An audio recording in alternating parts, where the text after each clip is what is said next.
AJ Hawkson and Attic in Ohio. The boys are here. We have no idea where the next icon legend is joining us from, but let's get right to it. Currently touring. He'll be in Indianapolis December 16th, 17th, and 18th. 5 shows. I assume they're all sold out. He'll be coming to a town near you to absolutely crush it. Ladies and gentlemen, creator of F is for Family, the Bill Burr Monday Morning Podcast, so many incredible stand-up specials. Ladies and gentlemen, Bill Burr. Yeah! Hey, what's going on? Jesus Christ, I look like the Crypt Keeper here. Yeah, you look pretty pale. Pretty pale, Bill. Yeah. All right, with your stupid easy sleeveless T-shirt, your guns out, compensating because you were just a kicker. Whoa! No, it's because you're tough for a kicker. I got it. Hey, that means a lot. It actually means a lot. I appreciate that. And if we could let everybody else know I'll tell you this, you're funnier than most comics I know. Wow. Hey, I'm fucking putting that on the epitaph, dude, for sure. We appreciate you joining us, Bill. You're the man. I've always been a big fan, as has AJ, everybody like that. Boston guy. We'll start with sports, and then I would like to dive into suburbs of Boston. I always got to clarify that. I was not in Goodwill Hunting. I wasn't stealing cars. I was playing hockey in a cul-de-sac with a pie cooling on the windowsill.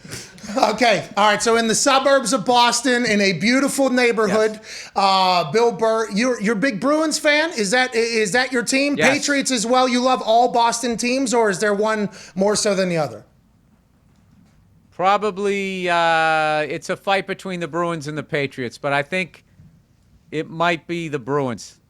Well, the Bruins stink. Penguins are going to win that entire thing. I mean, let's not even. That's the only team I'm like a fan of, actually, is the Pittsburgh Penguins. The Patriots are always good. Is that because they have Ulf Samuelsson in their Ring of Honor? Hell yeah. Hey, when I think of honorable players, I think of Ulf Samuelsson. That's why Penguin fans are so friggin' annoying. It's like, if you're going to have Ulf Samuelsson in your Ring of Honor, I don't want to hear you whining when Sid takes a cross-check to the teeth. I mean, you should put that guy in your Ring of Honor. He's playing like Ulf. Jeez, you're an animal. I love the fact that you have never changed, it seems like, Bill. Is that an accurate assessment? How has that happened? You're like one of the only people, and I've heard you... I lost my hair. Well, the appearance and the pale skin, I don't know if you've gotten paler somehow throughout your days, but you have never changed, it seems like. How have you been able to do that? And especially in the world that you're in with the things you talk about. How has that happened, you think? Low self-esteem, no self-worth, always feeling like you're not, next week you're not going to be here. It has nothing to do with that I was raised right. It's just, it's a healthy level of hating yourself. I can respect. Hey, how do you? But you're a legit actor now, Bill. Like you are in big time movies. How do you do that when you get on screen? I would imagine it's a little bit out of your comfort zone. Like, how does that feel? Oh yeah, I was out of my comfort zone for a while, but the stand-up was out of my comfort zone in the beginning. So the sort of tricks that I learned to get myself and free myself up as a comedian, I just started doing with acting, and it took me longer with acting, just because acting's a real hard game to get into, is all I can tell you. Even if you're taking an acting class, it's like once a week, and you get up and you get to do it once. Maybe you rehearsed a couple times, but if you get on like a show, what really helped my acting more so than anything, this wouldn't even make sense, was doing F is for Family and doing voiceover work. And that's when, the first season of F is for Family, all right, give me 3 line reads. And I was literally that guy from Jiminy Glick, like up and Adam, I would just do it 3 the same way. And then I started to learn, I can, put my inflection on this word. I can say it this word. I can make this choice. And once I got the skills to do voiceovers 3 different ways, that kind of bled into my acting. And and then I don't know why I keep lucking out that really super talented people, write these amazing shows, and I come in for like an episode or 2. No. Look, I did like 3 or 4 sketches on Chappelle's show, 3 or 4 episodes of Breaking Bad, couple episodes of The Mandalorian. I mean, I have no business being on those shows, and I'm not good enough to create them, but somehow I parrot troop into them.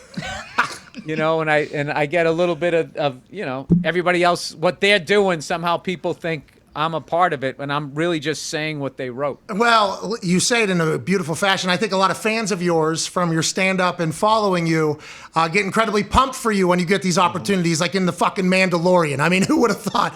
I mean, that's awesome. Like, we all get very excited for you. But I feel like with comedians, Kevin Hart's doing it, Chappelle has had some serious roles, but even in the past, making the turn to the serious acting, I don't want to say looks easy. I guess it's not with the way you're describing it, but why do you think some comedians have that ability to go to drama so easy? Kevin Hart right now is in the middle of some like really serious shit, as are you, and then you still have the incredible comedy ability, but why do you think those two are like a crossover?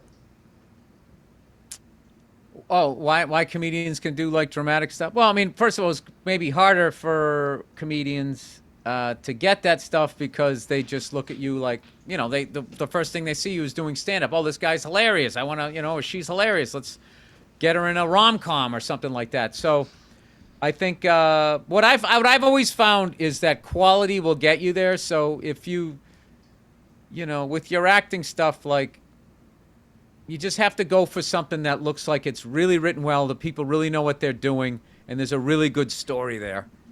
And then you look at the money last. And the money will come, but you got to kind of make like, hoping it will. Money will come eventually, but like, you got to go for quality.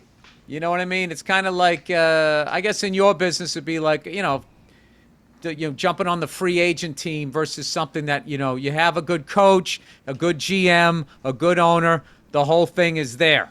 I think that's why, the Patriots had the success that they had because they were hitting on all three of those, where the Colts weren't. All right, fuck off, all right?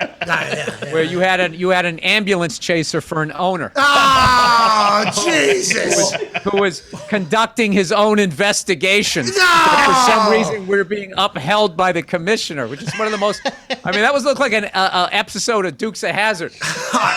Well, listen, who did that report? He did everything but put fake fire hydrants outside his Jim. writing tickets. Nah, Jim wouldn't have done that. I hope that's in the Man in the Arena, by the way. I'm excited to see like Tom cover that side of the whole thing. I hope it's in there. Have you been watching that?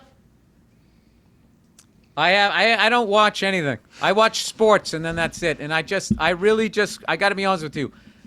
There's such an overwhelming amount of great stuff out there. And it's just, I can't deal with it. I get on Netflix. It's like, I want to watch all of this. So do you stay unplugged?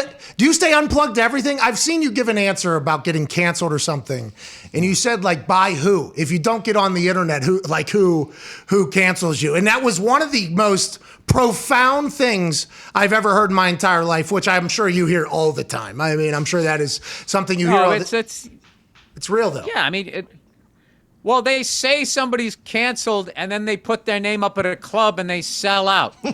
So like, what is that? That they're not like you've been canceled. Like they speak for everybody, and they don't. And I mean, I could like talk about some names, but I don't want to get like shit going again for people. But like, it's just not the case. And I have to be honest with you, like, living in LA or living in New York in show business is no different than living in a small town in the middle of nowhere.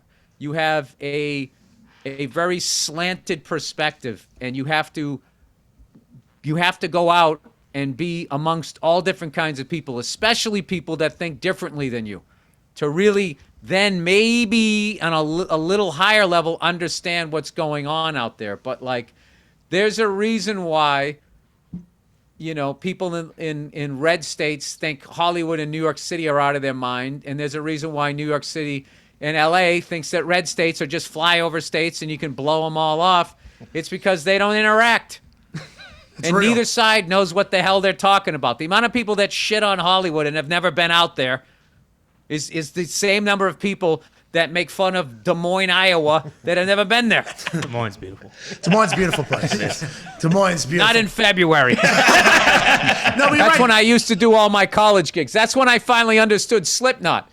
I was like, how the hell did they get so damn angry out in this beautiful country out here? And then I had a college gig in like February, and all the crops were cut down, and it was overcast, gray, just meeting this. I felt like I was on the moon. It was just the bleakness and just the endless, the thing of it. It was like, it was like, I was like, wow, man, this must get like what you would have to do to get the blood going out here, man. It's just like, I mean, that's like, you got to be tough. Oh yeah. To live out there. So I mean, that's something. I don't know. Just being a comedian. The great thing about being a comedian, if you play all markets, if you don't give yourself a cupcake schedule and just go out to where your act is going to work, and you really go out there, and you go to places where it shouldn't work. And you play in all in front of all different kinds of crowds and all different kinds. If the more you do that, I think the funnier you get because, and I gotta be honest with you, a lot of these places you think you don't want to go, they're easy gigs because you get to play the easiest thing ever, fish out of water. Like, yeah, I'm from here. I've never seen anything like this. And they just, I mean, at the end you had to dump on them again. I mean, there was a lot of build-up, and then you had to shit on them there at the end. That's classic. Hey, Bill. I was making fun of myself. I was making fun of how you can play fish out of water. Being like, you're the idiot. Oh, yeah. Yes. Yeah. Oh, okay. I'm from New York City. I'm here coming out here seeing all this cattle. It's like some cheeky. There's no really even a joke there. They just. Yeah, cheap like pop. a hack. Hey, Bill, I wanted to mention your podcast is awesome. I've been listening for a long time. Some of your greatest things come during your live reads. Your live ad reads. You have some Sherry's Berries ads from back in the day that are all time that I would re-listen. I would like to listen to again at times. Or is that something? I feel like you were one of the first to kind of have fun with ad reads. Did you ever get any pushback from those companies? State Farm or anything? Yes, and I never take the phone call. The running joke is Bill is not available. So what they don't understand is that if I just do a straight read, I mean, it's a podcast. You can just plow forward. So I always looked at it like just because I'm doing advertising, the show doesn't stop. Because I need you to listen to these ad reads if they're going to keep advertising. So the people that advertise have to have a thicker skin.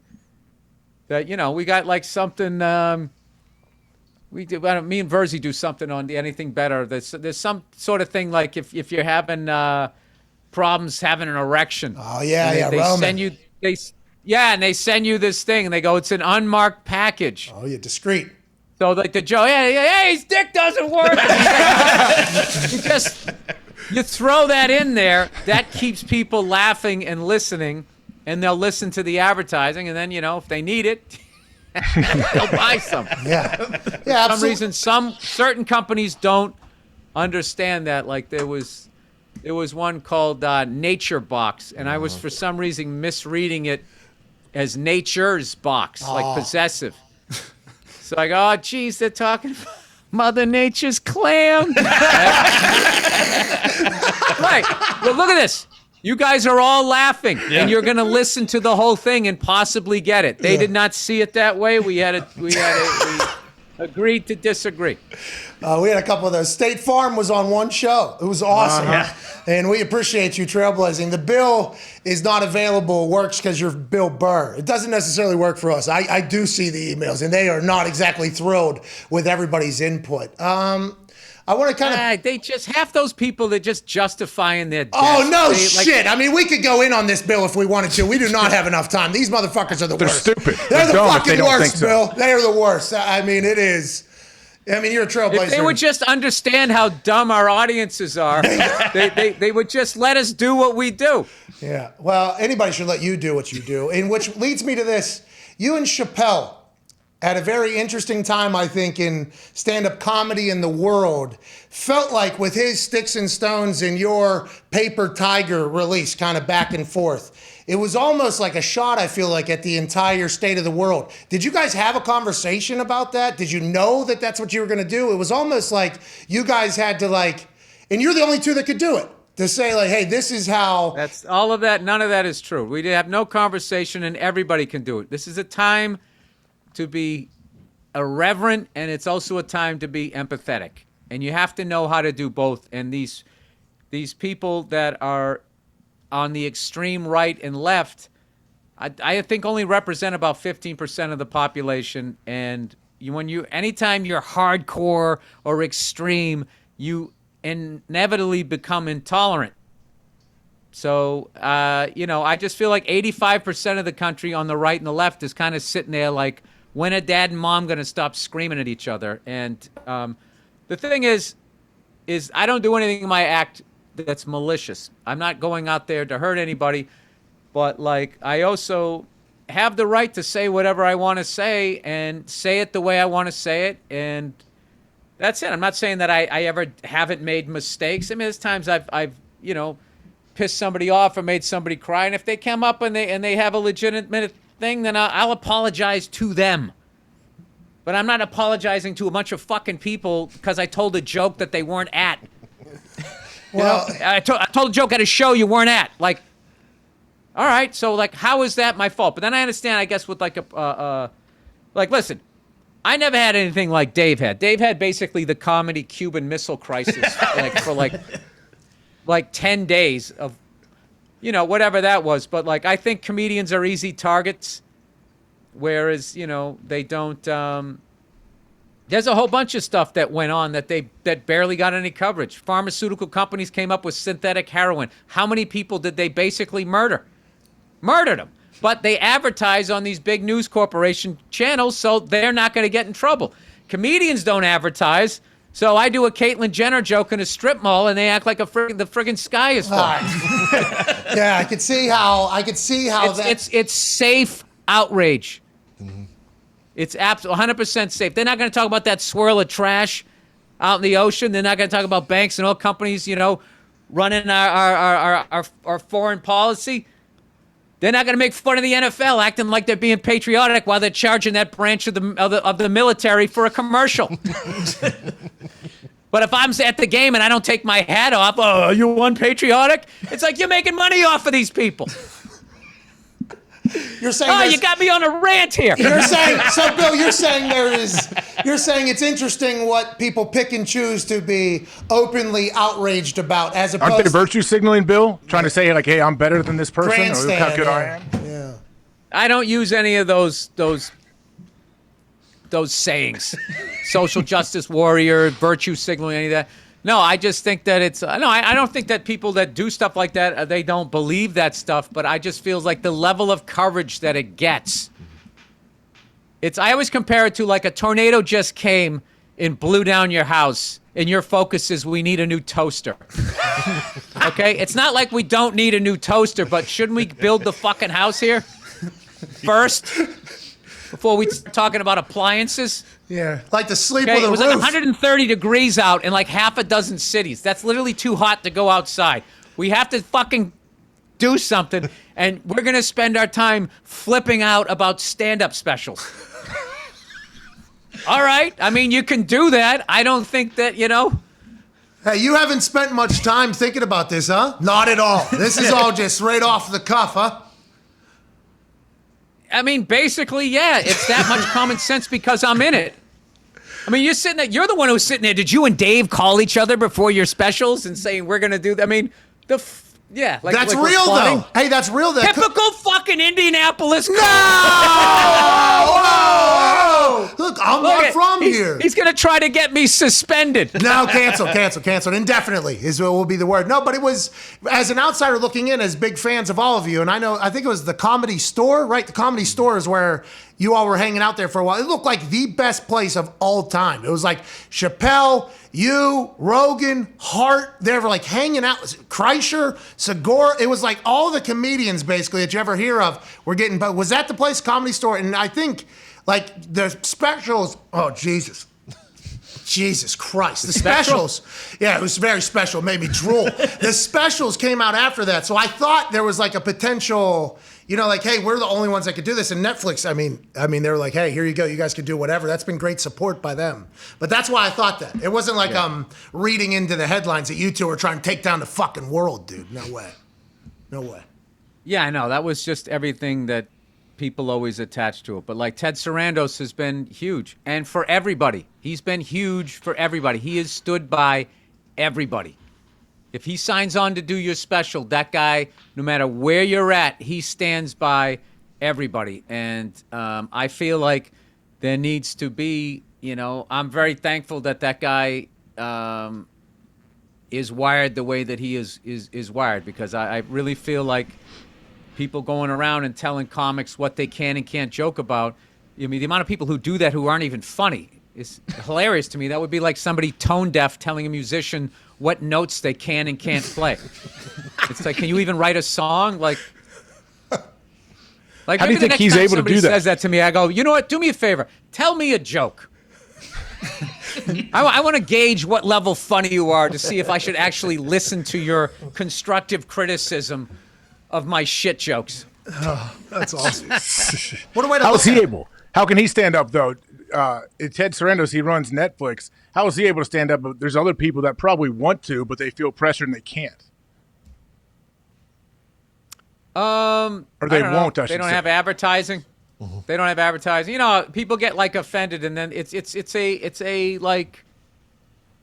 It feels like it's a very plotted out getting offended. You get offended, you say you're offended, and then you go after advertisers and you try to pressure and bully them. It's kind of funny. They kind of do what they say they're against. And, there was a lot of horrible people, and they got rid of a lot of bad people and that type of stuff. But they also went after a lot of people, and they ruined people's lives that didn't necessarily even do anything. And, I felt like the whole, a lot of it was really sexist. It kind of became this narrative that, if there's something toxic going on, it's only being done by a guy. And that somehow women, I guess, were just all, like, there's no sociopath, like, women out there that are in positions of power abusing it. It's just like, just generally speaking. Hey, Bill, when you say stuff like that. The whole thing is just like, the whole thing, if you just look at it, is so fucking ridiculous. But it's like most things. It started off with what it was trying to achieve and is trying to achieve. I don't think anybody disagrees with. But when you just put a blindfold on and start swinging a sickle, I mean, it's like, whoa, hey. What are we doing here? I think life is cyclical, though. I think there is people that are on the same side as you, although it has maybe taken a very, very long time. Some people are like, okay, let's not get, because I think we got to be a little bit more guided in who we attack. I think there's a lot more people on that side. To your point about the 15%. Yeah, and somebody attacked should be allowed to defend themselves. And people should be allowed to support who they want. Like the extreme people in that, I don't like to listen to them any more than the mouth breathers on the other side, like, yeah, fuck cancel culture. Yeah. I don't want to listen to that idiot either. Yeah, neither do we. Because more often than not, he's basically saying, I'd like to be able to continue dropping the N-word wherever I want to. Like, that's his idea of fuck cancel culture. Because I kind of do a joke in my act, like when I'm fucking around, if I get too many white guys in the crowd going like, yeah, all right, I start going, all right. I know what that. I don't know what you're hearing, but I'm not saying it like that. Classic. I think that is why you have so many fans, by the way, because anybody can get it from you. And I think that is like just kind of lost on society, because once they hear you attack one person or say something that's very true in a hilarious fashion, clever fashion that took time to execute, they're like, oh, I hate this person forever. It's like, well, wait, if you stick around, I think he's going to bury somebody that you don't like either. If you just wait a little bit, there's going to come and go. And that's why. But that narrative that it's gone is, once again, it's not, this is a whole, the sky is falling period that we're in. It's just like, my act works when I go out there. And it isn't like I'm teaching anybody anything. Hey, how about Philadelphia? Like, Philadelphia still work whenever you go do you ever go back to Philly, after the 3 minutes? This is what's funny about Philly. Philly does that to somebody every 6 weeks. So within a year and a half, they had forgotten they'd even booed me. Everybody else remembered, but they didn't. I remember I went to Philly the next time I went there, and I made some merchandise about the set, and nobody bought it. They're like, what is this? Like, remember you guys booed me? And they were like, oh, yeah. You made a shirt about it? How often when you tour, are you working like for new specials every single time? Every single time you tour, is that the only purpose of touring? Is for a new special? Is that what everybody can assume? And how does that kind of work for you? I'm touring. I got to make some money. I got to pay for shit. And then also, hopefully, if my tour dates aren't too close together, I can keep trying to grow as a comic and try to like work on, there's some new stuff that I'm trying to do and develop. And after a while, what you should be doing is just sort of competing with whatever you did last to see if you can improve on some stuff. Pat, it's like, you hit an upright. All right, Bill. I get it. I get it. Did you used to hear that sound when you would lay your head down? Listen, Ty's got a question. It's unbelievable how loud it is. It is. It's loud. It's embarrassing. I mean, everybody's there. They see it. They hear it. And then you got two refs going, no. In case you guys are wondering. Nope. That was not good, actually. I mean, it's a whole thing, Bill, obviously. I want to stick up for a kicker. Who? The guy on the Buffalo Bills. Oh, way back? The guy that missed? Dude, it was a 48 fucking yarder. Everyone was acting like it was a layup. We're talking like back in the fall of the 90s back there?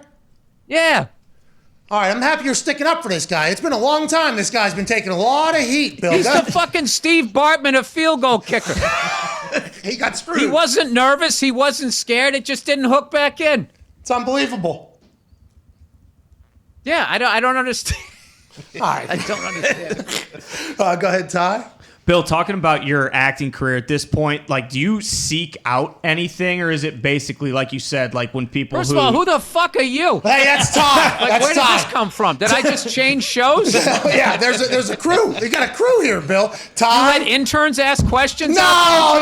Some progressive fucking sports show? No, he's from Iowa. He's from Iowa. I was gonna say shit on Des Moines. You should talk to people from there, Bill. Is this Dress Down Wednesdays? No, you guys man. going on here? Try to sell merch here, Bill. But no, do you seek out right, anything? sorry, go ahead. Or do you just like, when someone like Judd Apatow or something like that, like, are you just waiting for that at this point? Like, you're not auditioning for anything, are you? Like, I mean, I know you created F is for Family, but like, do you seek out anything?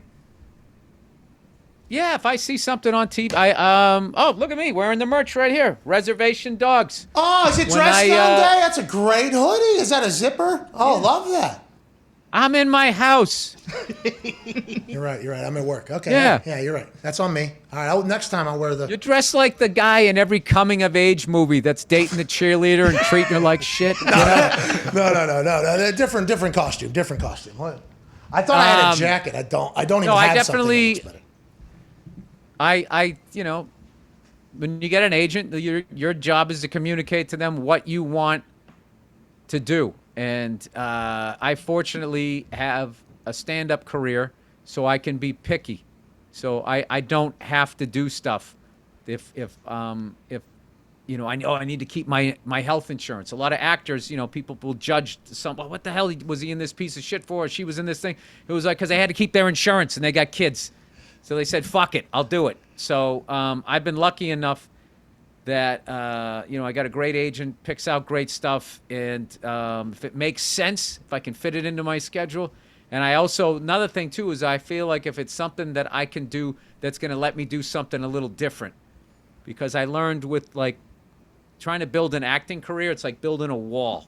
So you got to kind of just keep putting the bricks like this. He's doing a comedy. He's doing a little drama, a little sci-fi. And then they'll see like, okay, yeah, but if you just do this, comedy, then when you go, hey, I want to do this drama thing, they're like, well, you only do it this way. So figuring bricks. That out. Hey, that's awesome to watch. Stacking bricks. Hey, why are you doing theater still? Like, you're doing 5 theater shows here in Indianapolis. They'll all sell out. Every single one of them will sell out. I assume everywhere you go sells out. You talk about, hey, when I go and do my shows on the road or everywhere, do you like the theaters? Is that your thing? I assume you'd be doing arenas at this point. And everybody's doing arenas at this point, it seems like, in the comedy world because of how much I think the appreciation has grown through the quarantine thing. But is that something you don't want to do? Is it too big? Is it, you like the theaters? You enjoy that? I have a couple next year, but... why else, what sucks is if you do an arena, first of all, you got to pay to rent the thing. So, I mean, it's quite an operation. And then secondly, like, I love Indianapolis, and I like to hang there. And if I just do one giant show, I just kind of go in and I leave, and then I'm not going to be there again for another couple of years. And there's, I have ancestors from out there. Nobody alive anymore, but farmlands in Indiana, and there's a connection that I have out there. I used to go out there as a kid. In the Midwest, they don't have fraps. They have malts, which are just, I think, are infinitely better. If there's still a Bob's Big Boy out there, I'm hitting it. So I assume when that I go on, I don't think Bob survived COVID. I don't know if no way. I don't know if Big Boy Bob is going to survive Omicron either. They were so good. But they were great. They were obviously very good. Yeah. Yeah, I was a big fan of those, and that's another thing too. When I do the road, is I try to book something fun around it. There's a Ford F-100 show out in Tennessee that I've always wanted to go to, and this year I think I'm finally going to try to get out there. And and then I'll meet all of these people that work on their own trucks. When do you ever get to do that? And then what they talk to me goes into my brain for references, perspective, empathy, silly shit, and all of that. And it just kind of adds, if you get to a certain level and you just go hotel, arena, private jet, your act's just going to shrivel up. What's up with Louis Vuitton luggage? Yeah. Becomes tough, to be relatable there. The scheduling around big events is classic. Like right now, for instance, in Vegas, it's the Nationals Finals Rodeo. Yeah. Is that the type of fun? What type of things are you trying? I would love to go to that. Me too. I think it would be incredible. To do that, and I I have a redneck side of me. I love cab over engine trucks. I used to love those when I was a kid. All right. And I would literally buy one if I had a place to put it. All right. Well, hey, Bill, we appreciate the hell out of your time, man. This was one of the best conversations I've ever had in my life. I appreciate this. All right. Well, I don't understand why it took you so long to get me on this show. I'm a huge fan of yours. I think you're hilarious. So don't be a stranger. I don't know if you mean that or not. But I do. And by the way, you know what I've been singing about the Patriots season so far? Huh. It's beginning to look a lot like 2001. All right. Who is this Mac Jones? And we got Billy fucking B working on our fucking D. And all the Colts fans are gonna cry. Go fuck yourselves, everybody. I'll see you in Indianapolis. Yeah, I can't wait to see you in another week. All right, ladies and gentlemen, Bill Burr, thank you, man. All right, we'll see you. See ya. You got to come by whenever you're in town. All right, see ya. I'm in town next month. Don't give me your phony Hollywood invite. I'm going to show up. I'm not in Hollywood, okay? I'm out here in Indiana, all right? And that's a real... I'm not wearing sleeves. I'm a man of the people. All right, I'll see you next month. Joe Sixpack. All right, I'll see you. See you next month. See ya, yeah. Covered a lot there. It's this one, actually. Covered a lot there. There was a lot that was talked about there. Him dropping in and out of things, awesome. He's the best. The best. His brain. I honestly don't think he keeps in contact with anything in the world. Just comes in, all right, see you later, and then just walks back into his life where he's just going to go to some random event in Tennessee, act like he isn't one of the most famous people on earth, just take it in, and then I'm going to carry something from this onto the stage for sure, and then just boom, go. That was a cool convo, man. I'm a big fan of his. Oh yeah, I've listened to a ton of his stuff over the years and watched his specials. Yeah, it's a good point he brings up. I've heard other people talk about it. Comedians get to be so big where, like you said, they're flying private. They're only doing this, and they're not interacting with humans really. So it does make sense that it would give you stuff to reference if you need to get out there and see what the world's doing. And I do love the fact that he was also, even at his stage of ridiculous wealth, I'd assume, there's arenas you got to rent out too. Yeah. That's not. How much work is that? Do you have any idea how much? I've heard him say how much is it? I think it's like 30. I don't know. I looked into it, but I think it's like 30 grand. That's it. I thought it'd be way more. Believe me, I had the same. I'll do that just for us. Does that count? Does that come with security and ushers and stage setup and all of that? No, I think that's just and then you got to add in all the union and the stage building and everything on top of that. So it's probably a lot of money, but I think the building itself, 30 or whatever. I was like, it might be just like a birthday for somebody. We go have a good time. What's the purpose of having money if you're not going to spend it on shit like that?